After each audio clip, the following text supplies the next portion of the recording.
Kenapa orang jadi bertengkar? Karena orang yang meyakini bahwa Fatihah itu termasuk Bismillahirrahmanirrahim adalah bagian dari surat Al-Fatihah. Jadi kalau baca Fatihah ya harus dibaca basmalahnya gitu. Jadi kalau kita tidak baca basmalah maka sholatnya tidak sah karena Fatihahnya kurang, kan gitu. Ya. Tetapi ada orang lagi mazhab Maliki, basmalah ini bukan bagian dari surat Al-Fatihah. Bismillahirrahmanirrahim itu awalan setiap surat, awalan setiap pekerjaan. Mau minum baca apa? Mau makan? Mau pergi? Jadi Bismillahirrahmanirrahim saya makan. Apa ini bagian dari makanan? Gitu maksudnya. Nah, ini dua pendapat yang berbeda. Jangan sampai kita mengatakan yang tidak baca bismillah berarti tidak sah. Akhirnya langsung besoknya dipecat dari imamnya. Ini yang tidak bisa. Jadi begini, kalau orang itu yakinnya bukan baca tidak baca basmalah, ya jangan baca basmalah. Kalau baca malah tidak sah. Kalau kita yakinnya basmalah bagian Fatihah, yuk kita baca. Kalau tidak dibaca, ya sah. Bapak-bapak kunut nggak di sini? Bid'ah enggak? Enggak. Ya sudah, Bapak tidak melakukan bid'ah. Orang yang menganggap kunut itu bid'ah, ketika dia baca kunut ya dia bid'ah. Paham enggak? Yang meyakini basmalah kalau dibaca batal, ketika dia baca ya batal sholatnya. Kalau yang mengatakan basmalah tidak wajib dan dia tidak baca ya sah. Paham enggak? Rokok. Kalau Bapak meyakini rokok haram dan Bapak merokok, Bapak melanggar, Bapak melakukan dosa, betul enggak? Saya mengatakan rokok tidak haram, maka jangan mengatakan saya melakukan dosa kalau merokok. Paham enggak begini? Ini jadi masalahnya. Kalau saya merokok tambah cerdas. Paham enggak? Terserah keyakinan Anda. Kalau Anda meyakini rokok haram, ya jangan merokok dong. Kalau Anda merokok berarti Anda berdosa. Kalau saya mengatakan rokok tidak haram, jadi kalau saya merokok ya saya jangan mengatakan saya berdosa. Gimana lagi? Ini, oke, sedikit. Anak perempuan kawin. Bapaknya tidak mengawinkan, dia mengawinkan dirinya sendiri. A siap jadi suami saya, siap neng. A mau ngasih uang saya 5 juta, baik, salaman, jadi nikahnya. Menurut mazhab Abu Hanifah, mazhab Syafi'i enggak. Nah, jangan dulu kamu kawinnya tidak sah. Nah dulu kamu mazhabnya apa? Abu Hanifah, mangga silakan. Paham enggak? Begini maksud saya. Jangan memaksakan kepercayaan ada kepada orang lain. Apalagi itu masalah bab wudu, bab batal wudu, masalah wali nikah. Agama pun tidak boleh memaksa, betul enggak? La ikraha fiddin. Terus yang jadi masalah apa? Ini kan begini, ini ribut kafir melulu nih ya. Jadi seperti ada kebencian sama orang kafir gitu ya. Saya ingin mengatakan, Pak, saya tidak mengerti atau saya tidak yakin bahwa untuk menjadi seorang muslim yang baik saya harus membenci agama lain. Paham enggak? Bukan persyaratan mutlak menjadi muslim yang baik harus membenci agama lain. Paham enggak? Nah itu dong. Soal nanti di akhirat siapa yang selamat kita tidak ada yang tahu. Yang tahu hanya Allah Subhanahu wa ta'ala. Innalladzina amanu walladzina hadu innalladzina amanu walladzina hadu wasabiuna wa nasara wal majus walladzina asyraku innallaha yafsilu bainahum yaumal qiyamah. Agama orang yang beriman, orang Yahudi, Paseban, orang Majusi, orang Nasrani, orang musyrik. Siapa yang selamat? Allah yang memutuskan nanti hari kiamat. Sekarang silakan berlomba. Itu aja kok susah banget sih. Enakkah begini? Yang lucu kan begini. Saya pernah dialog dengan seseorang. Ada orang Kristen kelaparan. Ada pahalanya kalau saya ngasih makan orang Kristen. Oh, yang enggak ada. Alasannya apa? Berarti kita mendorong kemusyrikan. Oh, begitu. Nah, sekarang kalau yang kelaparan anjing, saya kasih makan ada pahalanya. Nah, kalau anjing ada. Astagfirullahaladzim. Tapi alhamdulillah saya dapat ilmu baru.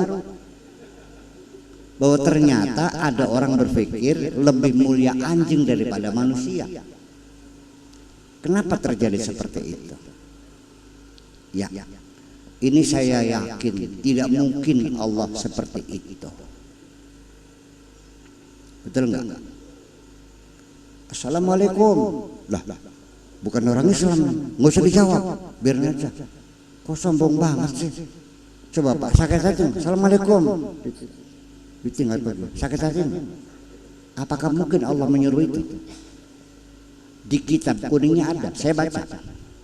Ini kitab kuning ini proses pemikiran Daulah Abbasiyah ketika Imperium Daulah Abbasiyah menjadi negara adikuasa sendirian tanpa tandingan. Kesombongannya sampai sana. Itu persoalan.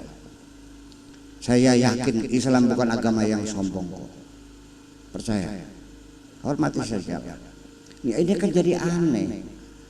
Itulah makanya karena orang ini sombong, maka akhirnya orang sombong itu tidak pernah menghargai kebaikan orang lain. Percaya? Ini baik, dah mau kafir.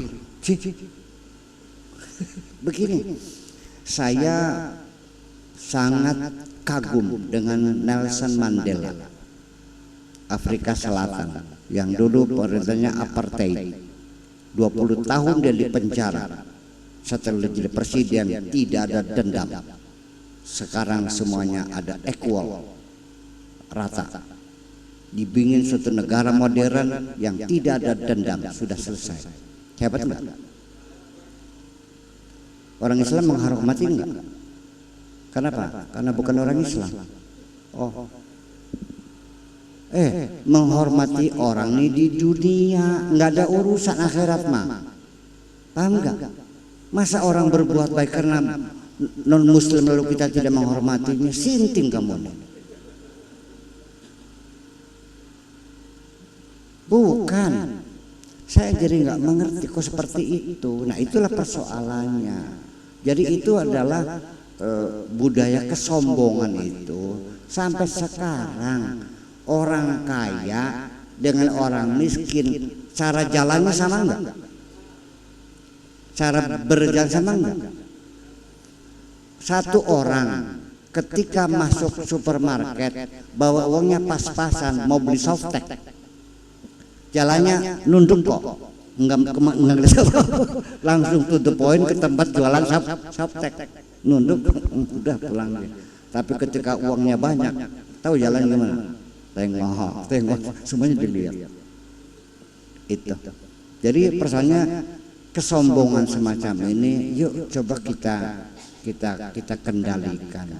Jangan sekali-kali berbuat sombong. Sejarah awal orang yang disebut kafir itu adalah iblis. Dan iblis itu apa sebabnya kafir? Karena dia sombong. Karena dia sombong, dia tidak mau menghormati Nabi Adam. Makanya dia diusir aba wastakbara wa kana minal kafirin. Iblis itu beriman enggak? Yakin sama Allah enggak? Mengakui enggak? Kenapa disebut kafir?